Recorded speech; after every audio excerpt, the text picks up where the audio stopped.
네, 오늘은 주어는 하나님이시다. 주어는 하나님의 주어는 누구예요? 하나님이십니다. 한번 따라합시다. 바르게 보고 바르게 살자. 예, 바르게 보고 바르게 살자. 어, 잘 보셔야 합니다. 잘 보시고 바르게 사는 여러분 되기를 축복합니다. 한 어머니가 시집간 딸의 집에 가서 하루를 보내게 됐습니다.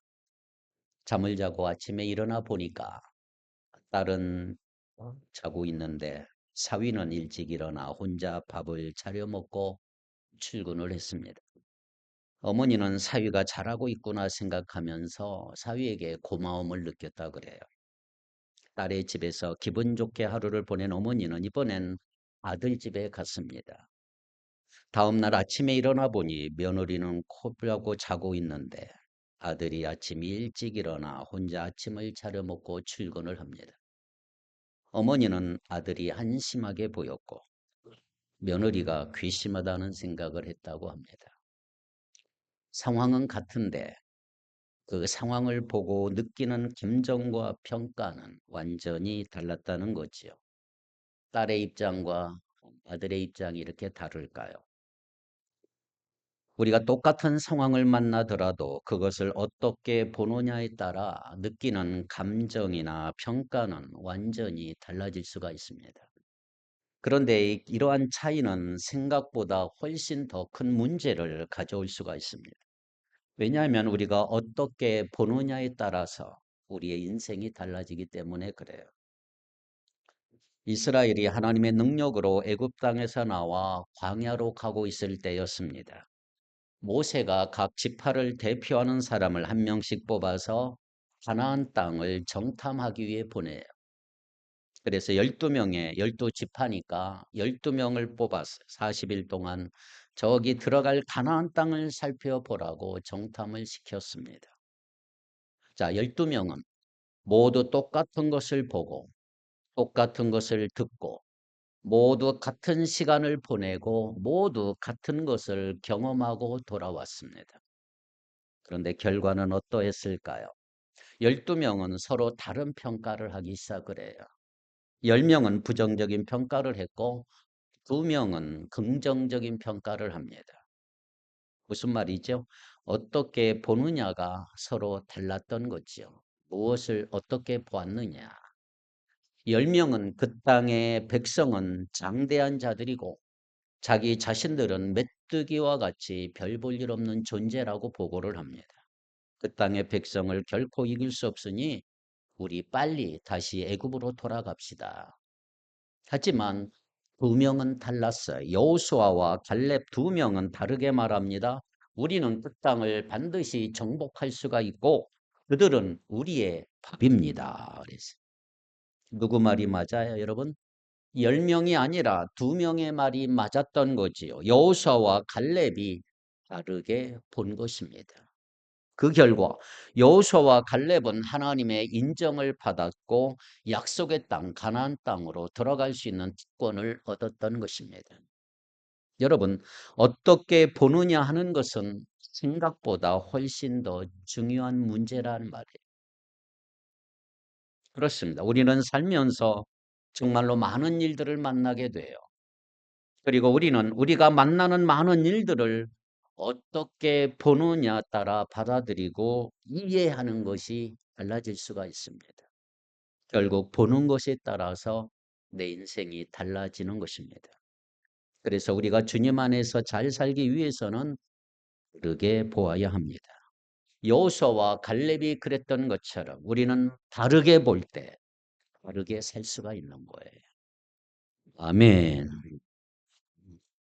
저는 오늘 다니엘 1장을 보면서 우리가 인생을 어떻게 보아야 하는지, 어떻게 보는 것이 바르게 보는 것인가 좀 생각해 보려고 합니다. 다시 한번 따라 할까요? 바르게 보면 바르게 살 수 있다. 아멘. 자, 먼저 오늘 본문에 보면 하나의 사건을 중심으로 이야기가 전개가 돼요. 하나의 사건. 다니엘과 친구들이 왕의 음식을 거절하는 사건을 중심으로 앞에 배경이 나오고 그 뒤에 결과가 나와요. 자, 그래서 오늘 저는 세 부분으로 좀 살펴보려고 합니다. 하나는 사건의 배경, 또 하나는 사건의 내용, 마지막 사건의 결과입니다. 배경과 내용과 결과. 자, 첫 번째, 사건의 배경을 보십시다. 자, 사건의 배경은 뭐예요? 오늘 사건의 배경은 다니엘은 어려움을 만나요. 자, 1절, 2절을 다시 한번 같이 읽겠습니다. 1절, 2절입니다. 시작. 유다 왕 여호야김이 다스린 지 3년이 되는 해 바벨론 왕 느부갓네살이 예루살렘에 이르러 성을 에워쌌더니 주께서 유다 왕 여호야김과 하나님의 전 그릇 얼마를 그의 손에 넘기심에 그가 그것을 가지고 신할 땅 자기 신들의 신전에 가져다가 그 신들의 보물 창고에 두었더라. 자, 이야기의 시작은 그리 긍정적이지 않아요. 어두운 배경에서 시작이 됩니다. 자, 예루살렘이 바벨론에게 정복되는 장면으로 시작이 되고 있습니다. 자, 이 일은 여호야김이 유다 왕으로 있을 때, 자, 여호야김은 어떤 왕이지요? 여호야김은 아주 악한 왕이에요. 하나님의 선지자를 죽이기도 했고 기록된 예언서 성경을 불에 태우기도 했던 왕이 아버지 요시야는 율법책을 발견하고 나서 하나님 앞에 회개하고 말씀에 순종함으로 개혁을 주도한 사람인 반면에 그의 아들 여호야김은 하나님의 말씀 두루마리를 불태워버린 왕이에요. 그래서 결국 그는 느부갓네살 왕에게 사로잡혀서 바벨론의 포로로 끌려가게 됐어요. 이것이 오늘 사건의 배경이라고 말할 수가 있습니다. 자, 지금 상황을 한번 생각해 볼까요? 자, 이스라엘은 온 우주의 창조주고 다스리시는 하나님, 그 하나님께 선택받은 민족이라고 이스라엘은 자부했어요. 그런데 그 민족이 지금 뭐가 됐어요? 포로가 되고 바벨론에 끌려가는 불쌍한 처지가 됐어요. 하나님의 성전은 불에 탔고 무역을 당했고 유다는 바벨론에 편입이 되어서 바벨론의 지배를 받게 됐어요. 그런 상황에서 긍정적인 면을 찾는다면 뭐냐 하면 바벨론은 정복한 나라의 인재들을 교육시켜서 관리로 등용했다라는 것입니다. 하지만 그렇게 되는 것은 아주 소수이고 아무나 발탁되는 건 아니에요. 엄격한 선발 기준이 있었어요. 3절, 4절을 같이 읽겠습니다. 시작. 왕이 환관장 아스보나스에게 말하여 이스라엘 자손 중에서 왕족과 귀족 몇 사람, 곧 흠이 없고 용모가 아름다우며 모든 지혜를 통찰하며 지식에 통달하며 학문에 익숙하며 왕궁에 설만한 소년을 데려오게 하였고 그들에게 갈대아 사람의 학문과 언어를 가르치게 하였고 그랬습니다. 자, 선발 기준이 뭐예요? 왕족이나 우선 귀족 출신이에요. 뼈대 있는 집안에서 태어나 신체적으로 흠이 없고 잘생겨야만 했던 지혜와 지식에도 뛰어나고 공부도 잘해야 했던 사람. 자, 이렇게 선발된 소년들은 3년 동안 최고의 교육을 받았어. 집안도 좋고 외모도 좋고 머리까지 좋은 최고의 인재들만 뽑아서 특별 교육을 시켰던 거지요. 자, 이런 엄격한 기준을 6절에 보니까 다니엘과 세 친구들이 만족을 시켰단 말이에요. 6절에 보니까 이렇게 돼 있어요. 그들 가운데 유다 자손 곧 다니엘과 하나냐와 미사엘과 아사라가 있었다. 그렇습니다. 다니엘과 친구들은 이 모든 기준에 맞는 뛰어난 인물들이었다 이 말이에요. 자, 생각해 보세요. 다니엘과 친구들이 어느 날 바벨론에 포로로 잡혀오지 않았다면 정말 나라에서 인정받으며 어려움 없이 승승장구 잘 나갔던 사람들이었을 거예요. 그런데 이들은 어느 날 바벨론에 붙잡혀 와서 낯선 곳에 하루아침에 아무것도 기대할 수 없는 상황이 되고 말았어. 이렇게 다니엘은 어려움을 만났던 것을 알 수가 있죠. 그래도 지금 상황에서 기대할 수 있는 것은 뭡니까? 여기서 교육을 잘 받고 인정을 받으면 바벨론 왕 앞에서는 고급 관리가 될 수 있다라고 하는 이 희망 하나. 자, 그러면 여러분, 다니엘과 친구들은 바벨론에서 잘 살려면 어떻게 해야 돼요? 바벨론에서 요구하는 것들 잘 따라야 되고, 시키는 것들 뭐든지 잘하고, 어떤 일이든 열심히 해야 되잖아요. 괜히 책 잡힐 만한 일 하지 않는 것이 지혜로운 거란 말이에요. 그런데 문제는 여기서 일어난 거예요. 다니엘은 그렇게 하지 않았단 말이에요. 어떻게 보면 사건을 문제를 만든 사람이 다니엘과 세 친구들. 만일 다니엘이 바벨론의 것을 다 따르고 온전히 순종했고 모두 다 받아들였다면 오늘날 다니엘서 1장은 없었을 거예요. 기록될 사건이 별로 없단 말이죠. 그러나 다니엘이 저항했기 때문에 이것이 사건이 되었고 오늘 우리가 지금 보고 있는 거지요. 자, 그렇다면 다니엘이 어떤 일을 했는지 두 번째 사건의 이제 내용을 봅시다. 첫 번째 사건의 배경은 그렇고 내용이 뭐예요? 사건의 내용은 뭡니까? 다니엘은 뜻을 정했다. 다니엘은 자신이 만난 어려움에도 불구하고 뜻을 정했어요. 뜻을 정했다. 자, 8절 같이 읽겠습니다. 시작. 다니엘은 뜻을 정하여 왕의 음식과 그가 마시는 포도주로 자기를 더럽히지 아니하리라 하고 자기를 더럽히지 않도록 황관장에게 구하니. 자, 이걸 세번역에 보면 이렇게 되어 있어요.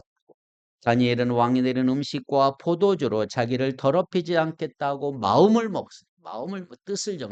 먹었다. 그래서 황관장에게 자기를 더럽히지 않을 수 있도록 해달라고 간청을 했다. 다니엘은 뜻을 정하여 낯선 땅에서도 하나님을 따르고 싶었던 거예요. 여기서 뜻을 정한다는 말은 마음에 새긴다, 마음을 정한다. 굳은 각오로 마음을 결단한다 이 말이에요. 왕의 음식과 포도주가 다니엘에게 문제가 되었기에 그냥 넘어갈 수가 없었던 거지요.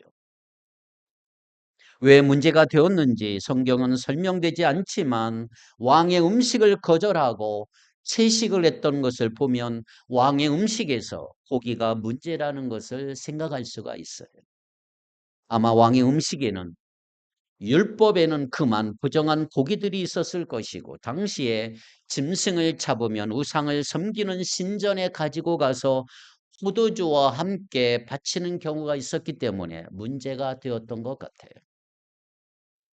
다니엘은 우리가 그러는 것처럼 뭔가 다이어트를 위해 살 빼기 위해 이러는 게 아니에요. 건강을 위해 고기를 안 먹는 게 아니에요. 다니엘은 하나님의 백성으로서 거룩을 지키기 위해 왕의 음식을 거절했단 말이에요. 왕의 음식이 자신을 더럽힌다는 걸 알았단 말이죠. 이 일을 위해 자신의 거룩을 위해서 다니엘은 뭐 했다? 뜻을 정했다. 마음을 정했다. 그렇게 결심을 해요.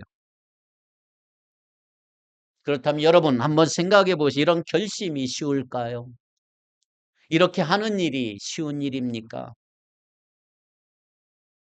학자들은 다니엘의 지금 나이를 15살 정도로 생각해요. 15살. 15살 한참 먹을 나이지요. 먹고 돌아서면 또 배고플 나이. 다니엘은 이런 어린 나이에도 불구하고 그 기준이 분명했어요. 뜻을 정합니다. 그리고 매 끼니마다 바벨론이 줄 수 있는 최고의 음식들을 거절해 버렸던 것이지요. 이런 결심이 쉬웠을까? 다니엘은 기대하지 않았던 어려움을 만나게 되는 거지요.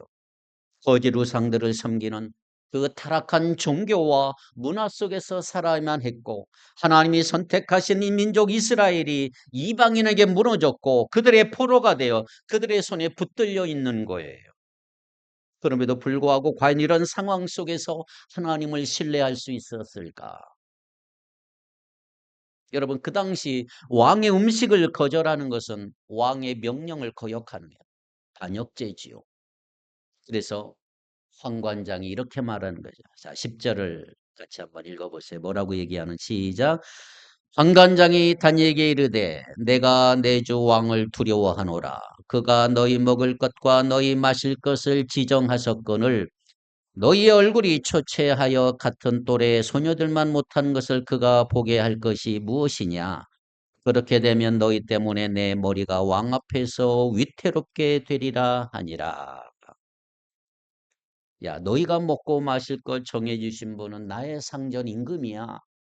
임금님께서 너희 얼굴이 너희와 같은 나이의 젊은이들보다 좀 더 상해 있는 것을 보시게 될까 두려워. 그렇게 되면 너희 때문에 내 목숨이 임금님 앞에서 위태롭게 된단 말이야. 왕의 음식을 거절한 것은 죽을 수 있는 문제라 이 말이에요. 뿐만 아니라 같이 훈련을 받고 있는 소년들은 뭐라고 하겠어요? 야, 우리는 잘 먹을 수 있는데 남들은 잘 먹고 있는데 왜 너희들은 그렇게 튀냐? 욕하지 않을까? 여러분 쉬운 결심이 아니에요. 목숨 걸고 각오한 결심이 뜻을 정했다 이 말은. 자, 한번 생각해 보세요. 타국에서 이방인으로 사는 것, 기준을 낮추라고 하는 압력과 공격들, 타협하라고 하는 수많은 유혹들, 다니엘이 만난 그 어려움은 여러분 세상에서 오늘날 저와 여러분이 만나는 어려움과 결코 다르지 않아요. 똑같은 것입니다. 그렇다면 오늘 우리도 다니엘처럼 뜻을 정해야 하지 않을까요? 나의 삶 속에서 하나님이 말씀하신 기준을 가지고 분명하게 선을 그어야 하는 부분이 있지 않을까요? 하나님 앞에 내가 거룩하게 살겠다고 결단하고 버려야 할 것들이 있지 않나요? 예수 믿는 그리스도인으로서 과감하게 끊어야 할 것들이 여러분 있지 않습니까? 노력해야 하는 삶의 태도와 습관들, 절제하지 못하는 것들이 있지 않나요? 여러분 주님께 기도하며 이렇게 우리도 결단하셔야 합니다. 주님, 제가 뜻을 정하고 하나님이 말씀하신 선을 결코 넘지 않겠습니다. 주님, 제가 주님 앞에서 순결을 지키겠습니다. 거룩을 지키겠습니다. 세상의 유혹에 넘어가지 않고 세상의 타락한 문화를 거절하겠습니다. 더러운 것들, 부도덕하고 음란한 것들 멀리 하겠습니다. 불법을 버리고 정직하게 하나님 앞에 살겠습니다. 내가 손해를 보더라도 욕을 먹더라도 사람들의 조롱을 받더라도 하나님의 말씀을 따라 뜻을 정하고 믿음으로 살겠습니다. 이런 기도와 결단이 오늘 우리에게 필요하지 않을까. 이렇게 다니엘은 뜻을 정하여 왕의 음식을 거절해 버렸어요. 그 결과는 어떨까요? 마지막 세 번째 사건의 결과가 뭐지요? 결과 다니엘은 죽었어요? 아니요. 인정을 받았어요. 인정을 받았다. 다니엘은 어려움에도 불구하고 뜻을 정하여 왕의 인정을 받았다. 할렐루야. 자, 12절 13절 같이 읽겠습니다. 12절 13절 시작. 청하오니 당신의 종도를 열흘 동안 시험하여 채식을 주어 먹게 하고 물을 주어 마시게 한 후 당신 앞에서 우리 얼굴과 왕의 음식을 먹는 소년들의 얼굴을 비교하여 보아서 당신이 보는 대로 종들에게 행하소서 하매. 자, 왕이 정한 음식을 임의로 바꾸는 일은 목숨이 걸린 일이기 때문에 책임을 맡고 있는 황관장도 함부로 바꿀 수가 없는 거지요. 그래서 다니엘과 친구들을 열흘 동안 10일 동안 테스트 과정을 거쳤어. 다니엘과 친구들이 왕의 음식과 포도주 대신에 물과 채식으로만 식사를 하고 10일 후에 결과를 보는 거예요. 결과가 어떻게 됐을까요? 15절입니다. 시작. 열흘 후에 그들의 얼굴이 더욱 아름답고 살이 더욱 윤택하여 왕의 음식을 먹는 다른 소년들보다 더 좋아 보인지라. 아멘. 채식을 했던 다니엘과 친구들은 왕이 주는 음식을 먹은 소년들보다 얼굴이 더욱 아름답고 살이 더욱 윤택해졌더라. 설색이 좋았고 더 건강해 보였단 말이에요. 그래서 다니엘과 친구들은 왕 앞에 설 때까지 교육을 받는 3년 동안 채식을 허락받게 돼요. 3년 내내 채식을 먹었어요. 물론 여기 말씀은 우리가 채식주의자가 되어야 한다는 말씀은 아니에요. 육식보다 채식이 더 낫다라는 말하는 것도 아니에요. 여러분 단순히 고기를 먹고 안 먹고 채식을 하고 안 하고의 문제가 중요한 게 아니고 내가 지금 무엇을 위해 어떤 것을 포기할 수 있느냐 이 문제라고 할 수가 있지요. 다르게 말하면 하나님에 대한 신뢰의 문제란 말이에요. 하나님을 내가 얼마나 믿느냐. 하나님을 믿는 자로서 내가 무엇을 얻고 무엇을 버릴 것인가. 선택의 문제, 선택의 문제. 자, 오늘 본문의 사건은 다니엘과 친구들이 인생에서 만난 어려움 가운데 하나님을 신뢰한 사건입니다. 왕의 음식 대신에 하나님 앞에서 거룩을 선택한 사건이고 그 결과로 어떻게 됐어요? 하나님의 돌보심을 경험한 사건이다. 그래서 다니엘과 친구들은 거룩한 목적으로 10년 동안 왕의 음식을 포기했고 하나님은 그것에 대해서 보상하셨다. 19절 20절 시작. 왕이 그들과 말하여 보매 무리 중에 다니엘과 하나냐와 미사엘과 아사랴 같은 자가 없으므로 그들을 왕 앞에 서게 하고 왕이 그들에게 모든 일을 묻는 중에 그 지혜와 총명이 온 나라 박수와 술객보다 10배나 나은 줄을 아니라. 아멘. 다니엘과 친구들은 이렇게 정해진 3년 동안의 교육을 마쳤어요. 그리고 왕 앞에 드디어 섰어요. 바벨론 왕은 다니엘과 친구들을 싹 보니까 너무너무 멋진 거예요. 인정을 했다. 그들의 지혜와 총명이 다른 누구보다도 훨씬 더 뛰어났다. 하나님은 다니엘과 제 친구들과 함께 하셔서 그들을 보호하셨고 그들이 하나님을 의지하는 믿음을 통해 역사하셨다 이 말이에요. 그래서 21절 1장은 이렇게 마무리돼요. 1장 21절 다니엘은 고레스 왕 원까지 있느니라. 고레스 왕 원년까지 있었어요. 자, 고레스 왕은 누구냐 하면 바벨론이 멸망한 다음에 세워진 파사 페르시아의 왕이었습니다.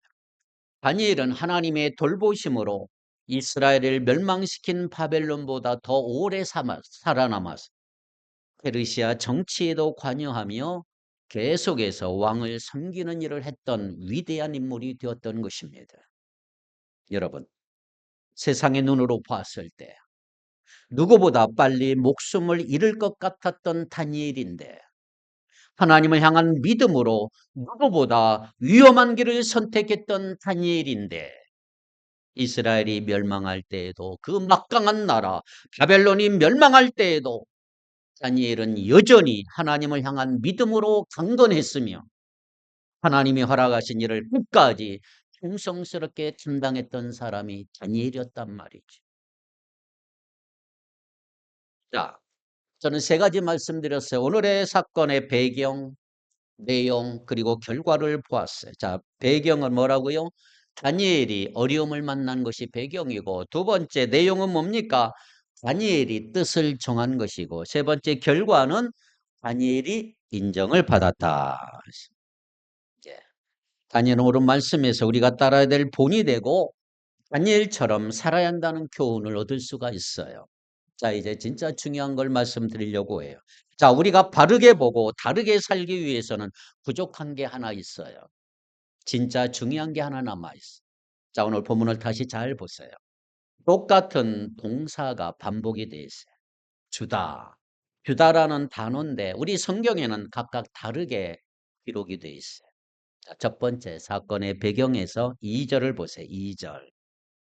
자, 2절을 보니까 이렇게 되어 있어요. 주께서 유다 왕 여호야김과 하나님의 전 그릇 얼마를 그의 손에 어떻게 했다? 넘기심에. 자, 여기 넘기심에라는 말이 주다란 말이 주다. 자, 두 번째 사건의 내용을 볼까요? 사건의 내용 9절을 봅니다. 9절 하나님이 다니엘로 하여금 환관장에게 은혜와 긍휼을 뭐했다? 얻게 하신지라. 여기 얻게 하신지라 말이 주다란 말이 주다.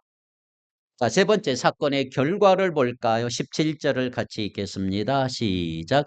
하나님이 이 내 소년에게 학문을 주시고 모든 서적을 깨닫게 하시고 지혜를 주셨으니 다니엘은 또 모든 환상과 꿈을 깨달아 알더라. 아멘. 자, 여기서 주다는 주시고라는 말이 주다라는 단어예요.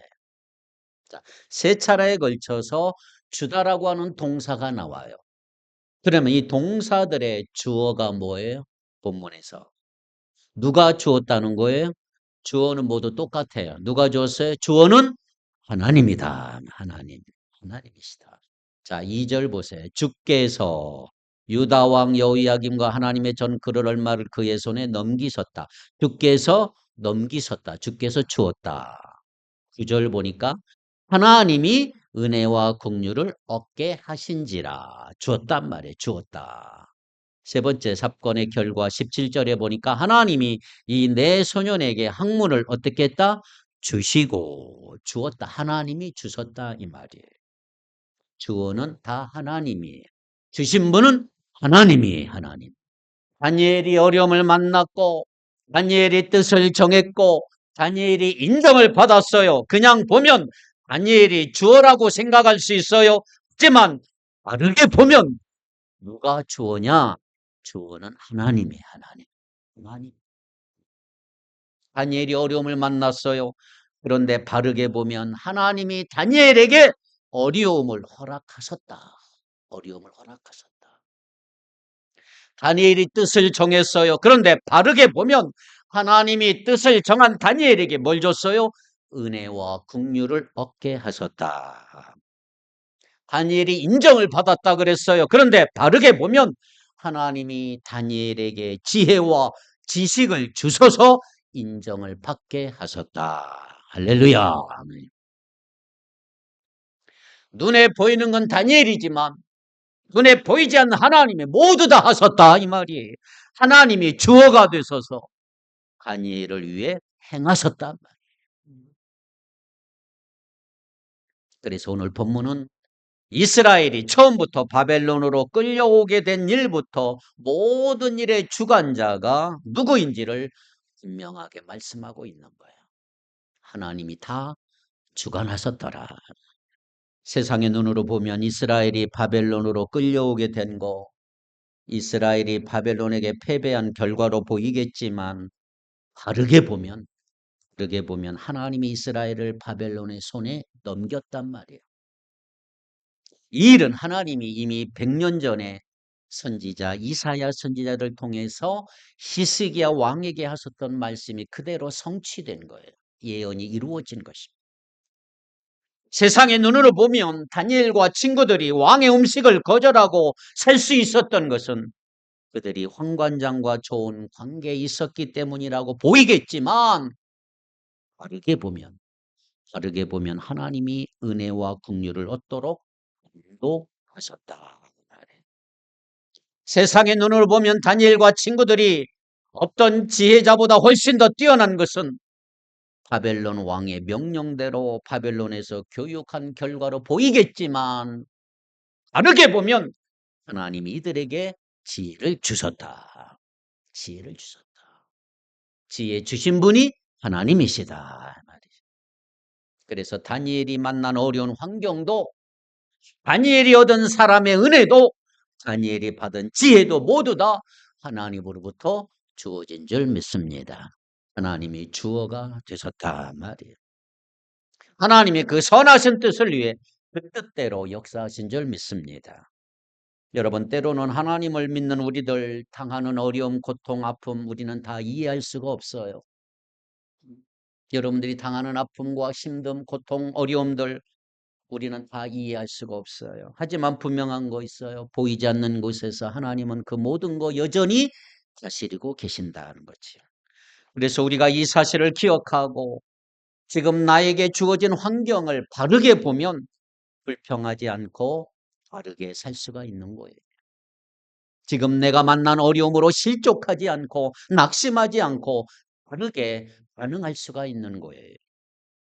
내가 여기서 무엇을 배울 수 있을까? 하나님이 이 환경을 통해서 나에게 원하시는 것은 무엇일까? 이 어려움 속에서 하나님이 뜻을 내가 어떻게 이루며 살 수가 있을까? 그렇게 바르게 보면 바르게 생각할 수 있고 바르게 살 수가 있는 거예요. 그러니 여러분, 하나님이 주어가 되신다는 거 잊지 마시기를 바랍니다. 하나님의 주어가 되신다는 거 기억하면 여러분들이 다 바르게 볼 수가 있어요. 바르게 볼 수 있는 눈이 생기는. 아멘입니까? 우리가 어떤 일을 만나더라도 하나님을 신뢰하면 믿음으로 바르게 볼 수가 있는 거예요. 믿음으로 다르게 살 수가 있어요. 그럴 때 우리가 해야 할 일은 뜻을 정하는 거예요. 이제 뜻을. 다니엘이 자신을 더럽히지 않겠다고 뜻을 정했을 때 그런 하나님은 그런 다니엘에게 은혜를 수처럼 부어주셨단 말이에요. 여러분, 다니엘은 뜻을 정하고 자신이 해야 했던 일을 한 말이죠. 자, 우리도 그러합니다. 사랑하는 여러분, 우리가 하나님 앞에서 거룩함을 위해 뜻을 정하고 살아갈 때 하나님은 우리를 통해 역사하실 것입니다. 하나님의 선하신 뜻을 이루실 줄 믿습니다. 물론 다니엘처럼 좋은 결과 거둘 수도 있지만 그렇지 않을 수도 있어요. 뜻을 정하고 말씀대로 산다고 할 때 매일같이 항상 원하는 좋은 결과 얻을 수 있는 건 아니에요. 내가 말씀대로 할 때 뜻을 정하고 어느 날 실천하며 잘 살고 있는데 직장에서 더 고생할 수 있고 사람들의 미움을 받을 수도 있고 불이익 당할 수도 있고 경제적인 손해를 감수할 수도 있어요. 결과가 무조건 좋다는 게 아니에요. 하지만 분명한 게 있습니다. 그 모든 일을 통해서 내가 원하는 것이 아니라 하나님이 원하시는 일이 이루어지는 것이다. 하나님의 선한 뜻이 이루어진다 이 말이에요. 비록 내가 기대한 것과 다른 결과를 얻는다 할지라도 궁극적으로는 하나님의 뜻을 이루는데 내가 같이 동참할 수가 있는 거예요. 우리는 그것으로 기뻐할 수 있고 그것으로 감사할 수가 있는 거지. 그것이 나의 즐거움이 되고 내 삶의 목표가 되는 것입니다. 여러분, 다니엘이 뜻을 정했다 그랬어요. 여러분, 지금 저들은 남의 나라의 포로로 끌려왔어요. 당시 포로들의 생활이 얼마나 비참한지 아십니까? 그럼에도 불구하고 그들은 흔들리지 아니하고 왕의 진미와 음료를 마시지 않기로 작정을 한 거예요. 진정한 의미의 결단을 내리는 것을 볼 수가 있는 거예요. 생각해 보세요. 그들이 음식을 거절하는 것이 얼마나 어려웠을지. 그들은 포로들이에요. 포로들이 왕궁에서 먹고 배우는 호의를 입었음에도 불구하고 어찌 왕의 호의를 감히 거절할 수가 있을까요? 생각해 보세요. 우리가 남의 선심이나 호의, 남이 주는 선물이 얼마나 약한지 몰라요. 우리는 남들이 욕할 때는 강해요. 그런데 칭찬을 들으면 어느 날 무너져 버려요. 고통을 당할 때 강한 사람이 어떤 사람 조그만 명예나 하찮은 선물에 그만 비굴해져요. 초라하고 불쌍해져요.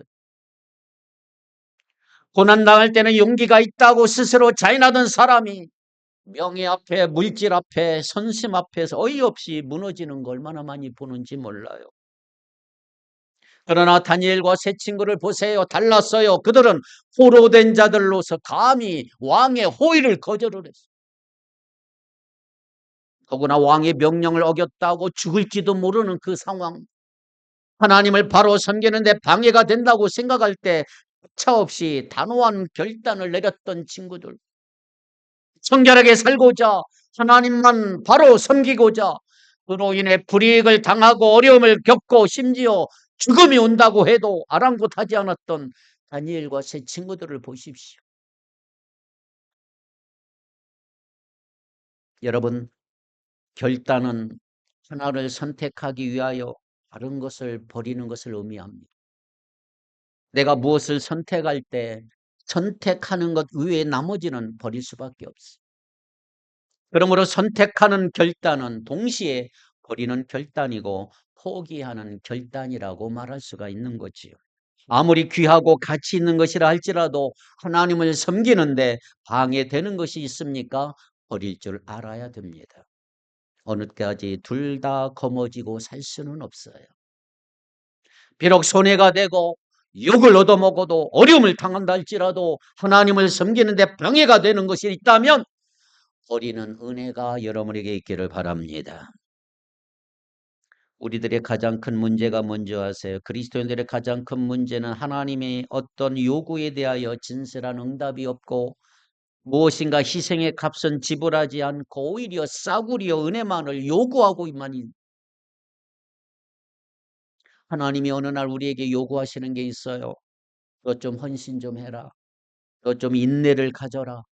너 좀 겸손해야 되겠어. 때로는 희생을 요구하세요. 그런데 하나님의 요구에는 한마디 응답도 없이 그냥 싸구려 달라고만 은혜만 구하고 그것만 달라고 소리 지르고 있는 것이 우리들이에요. 하나님의 깊은 은혜가 있을 수 없죠. 복을 달라고 기도하기 전에, 잘 살게 해달라고 기도하기 전에 뭔지 알게 뭐냐, 하나님께서 내게 원하시는 바가 뭔가를 생각해 보셔야 돼요. 우리 주님은 내게 비장한 결단과 선택을 요구하고 있는, 작은 일이든 큰 일을 간에 우리에게 결단을 지금 요구하고 있는, 하나님의 뜻을 따라 우리가 뜻을 정해야 되는, 그때 비로소 우리에게 진정한 은혜가 있고 온전한 하나님의 역사가 이루어지는 줄 믿습니다. 마지막으로 하나만 더 말씀드립니다. 뜻을 정한 후에는 변함이 없어야 합니다. 변하지 마십시오. 다니엘과 세 친구들은 마지막 생명이 다하는 날까지 뜻을 정한 대로 살았어요. 주를 위해 결심했으면 변하지 마십시오. 환경이 변했다고 달라질 수 있고요. 어떠한 손해와 고통, 어떠한 불이익 전적으로 감수할 자세가 되어 있어야 되는 거죠. 세상이 어떻게 변할지라도, 천지 개벽하는 한이 있더라도 정한 뜻에는 변함이 없어야 된다.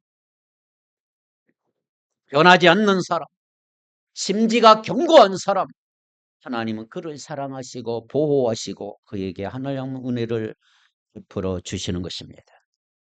나는 너무나 부족하고 연약하지요. 주님은 그런 우리와 함께 하시고 그런 우리를 통해 역사하실 것입니다. 그래서 우리는 그 주님을 바라보는, 내가 아니라 주님을 바라보, 주님. 비록 눈에 보이지 않지만 내 삶에 함께 하시는 주님을 믿음으로 바라볼 때 힘을 얻을 수가 있고, 자주 넘어지고 실패하지만 다시 일어설 수가 있는 것이고, 다시 주님을 향해 달려갈 수가 있는 것이고, 그러니 여러분 주님을 바라보시기 바랍니다. 그러면 바르게 볼 수가 있어요. 주님을 바라보시기 바랍니다. 그러면 바르게 살 수가 있는 거예요. 오직 주인공은 오직 우리 주님이십니다. 기도하십시다. 하나님 아버지, 우리에게 하나님을 섬길 수 있는 은혜 주신 것을 감사합니다. 그러나 믿음이 흔들려 말씀대로 살지 못하고 우리의 믿음이 연약하여 결단도 못하고 결단하고도 미련을 남겨두고 흔들리는 삶을 살아왔음을 고백합니다. 이제 새롭게 결단하오니 하나님의 말씀대로 살게 하시고 흔들리지 않게 하여 주시옵소서. 주님만 바라보고 다르게 살아가게 하시고 오직 나의 주인은 예수님이심을 고백하며 살아가도록 축복하여 주시옵소서. 예수님의 이름으로 간절히 기도하옵나이다. 아멘.